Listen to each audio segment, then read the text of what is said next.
Salam keluarga damai, selamat berjumpa kembali di Samas hari Sabtu 3 Mei 2025. Tema yang akan kita renungkan adalah tentang tetap kurasa tangannya.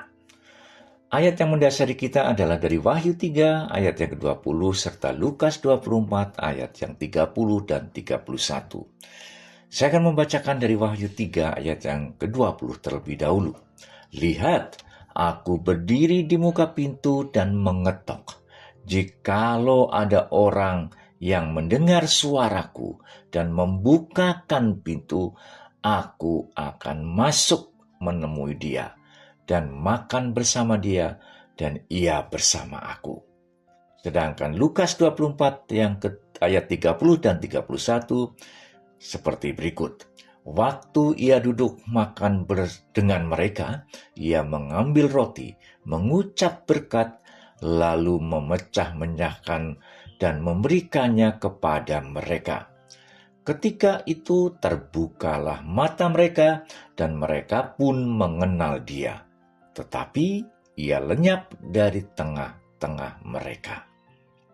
Sebelum kita lanjutkan perenungan kita, mari kita berdoa. Tuhan yang Maha Kasih, kami mengucapkan syukur karena kami diberi kesempatan kembali untuk berhenti, mendengarkan, dan merenungkan sebagian dari firman-Mu.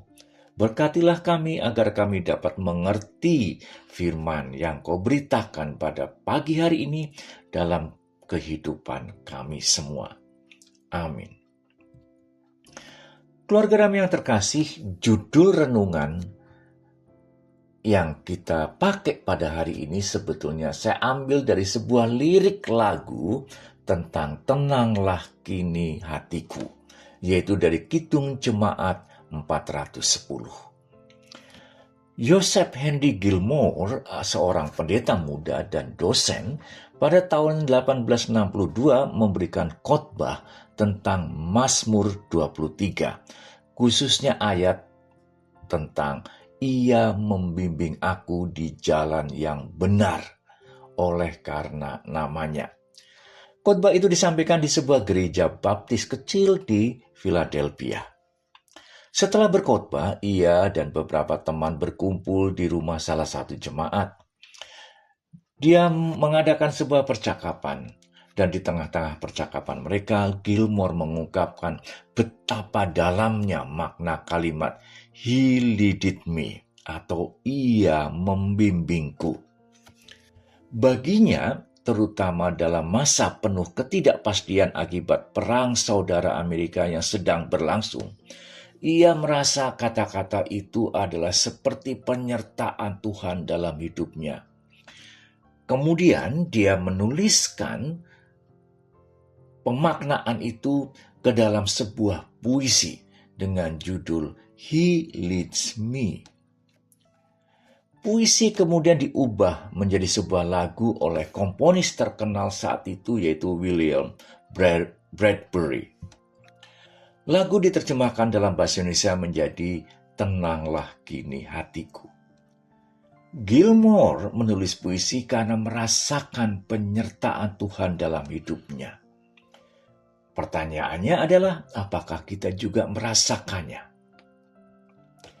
Merasakan penyertaan Yesus memerlukan kepekaan, seperti mendengar ketukan Yesus di pintu. Kadang-kadang karena kita terlalu sibuk, terlalu fokus terhadap apa yang kita alami, apa yang kita kerjakan, sehingga ketukan Yesus di pintu tidak kita dengarkan atau kita abaikan. Bahkan mungkin kita juga berseru, berdoa, menunggu kehadiran Yesus, mengundang Yesus untuk hadir. Namun sebetulnya mungkin saja kita abai kalau Yesus sebenarnya sudah ada di tengah-tengah kita dan menunggu respon kita, menunggu kita membukakan pintu. Yesuslah yang sudah berdiri di pintu dan mengetok. Dia berinisiatif untuk mendekati manusia, dan dengan kerendahan hati dan kesabarannya, dia menunggu dan tidak memaksa manusia. Ia bahkan ingin makan bersama. Dia ingin menjalin keakraban secara pribadi atau secara personal, bukan karena paksaan dan juga bukan karena ritual-ritual agama. Tanggung jawab manusia adalah memberikan respon. Katanya, jikalau ada orang yang mendengar suaraku dan membukakan pintu. Kalimat ini menegaskan bahwa manusia memiliki kebebasan untuk menerima atau menolak undangannya. Membuka pintu melambangkan pertobatan, keterbukaan hati, dan penyerahan diri kepada Yesus, agar Yesus bisa masuk ke dalam kehidupan kita. Yesus berjanji untuk mengadakan persekutuan dengan kita dengan kalimat, "Aku akan masuk." Menunjukkan kehadiran Yesus yang nyata dalam kehidupan orang yang percaya. Bahkan dia mau makan bersama-sama dengan kita. Atau kita kadang-kadang terlalu sibuk dengan masalah kita yang kita hadapi, sampai kita tidak menyadari dan tidak merasakan siapa yang ada di sekeliling kita. Seperti ilustrasi, seseorang sedang berjalan di jalan setapak yang sepi, menunduk lesu karena beban berat dalam hidupnya. Dia kehilangan harapan, merasa dikecewakan oleh keadaan, dan mungkin merasa sendirian. Ketika tiba-tiba ada orang yang berjalan bersamanya, ia tidak mengenali dengan baik siapa yang berjalan bersama kita. Walaupun toh dia mengajak berbicara dan memberikan penguatan, ia terlalu sibuk dengan kesedihannya untuk memperhatikan orang yang bersama dengan dia. Begitulah kita seringkali menjalani hidup. Tuhan menyertai, tapi kita tidak merasa peka dan tidak merasakan. Sampai akhirnya orang itu berhenti, duduk dan makan bersama. Barulah dia menyadari ternyata dia adalah Tuhan yang menyertai selama ini. Seperti ilustrasi tersebut, mata kita sering tertuju terhadap masalah-masalah yang kita hadapi, tidak terbuka dengan siapa yang bersama dengan kita. Kita baru sadar dan terbuka ketika kita berhenti sejenak, membiarkan Tuhan masuk dalam ruangan yang intim dengan kehidupan kita.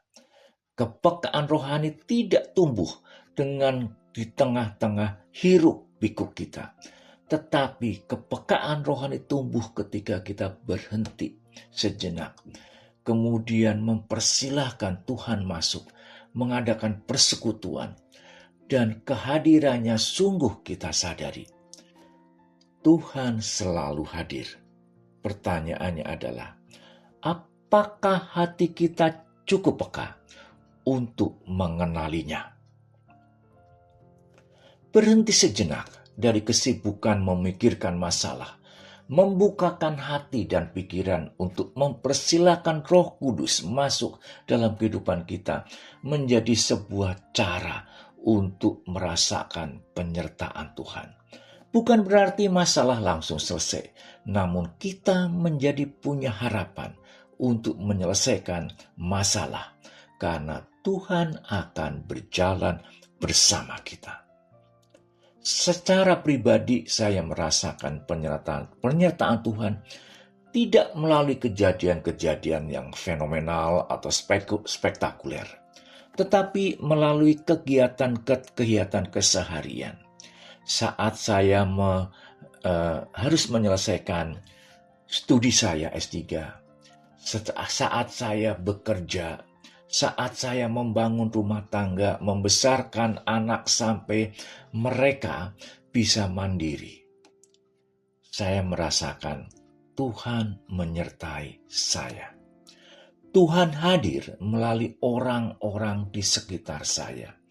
ketika ada masalah datang, seperti saat istri saya tiba-tiba harus dirawat dan sampai masuk ke ICU, saya berkata ke istri dan anak-anak, kalau Tuhan mengizinkan ini terjadi, biarlah Tuhan yang berjalan bersama kita, bahkan Tuhan mendahului di depan kita. Dan kenyataannya memang seperti itu. Banyak orang-orang yang tidak kami kenal ikut membantu kami. Tuhan menguatkan kami melalui orang-orang di sekitar kami. Cara berpikir seperti membuat cara berpikir seperti itu membuat saya lebih tenang dalam mendampingi istri saya, dan saya tidak merasa sendiri. Tetap kurasa tangannya. Lukas 24, 30 ayat 30 dan 32 serta Wahyu 3 ayat yang ke-20 memberikan gambaran tentang kerinduan Tuhan untuk dekat bersekutu dengan manusia. Keduanya mengajak kita untuk hidup dalam keintiman dengannya. Mari kita buka hati dan pikiran kita. Biarlah Tuhan hadir di tengah-tengah kita. Amin. Mari kita berdoa. Terima kasih Tuhan atas penyertaan-Mu dalam kehidupan kami. Ampunilah kami kalau kami sering tidak menyadari hal itu. Ajarilah kami terus agar kami lebih punya kepekaan dan kemampuan untuk merasakan penyertaan-Mu dalam kehidupan kami. Biarlah semakin banyak orang yang telah dijumpakan dengan-Mu melalui orang-orang di sekitar mereka. Kiranya Engkau juga akan terus bersama mereka, menyadarkan mereka bahwa penyertaan-Mu selalu ada untuk mereka. Biarlah semakin banyak orang yang bersyukur atas penyertaan-Mu. Dalam nama Tuhan Yesus kami berdoa. Amin.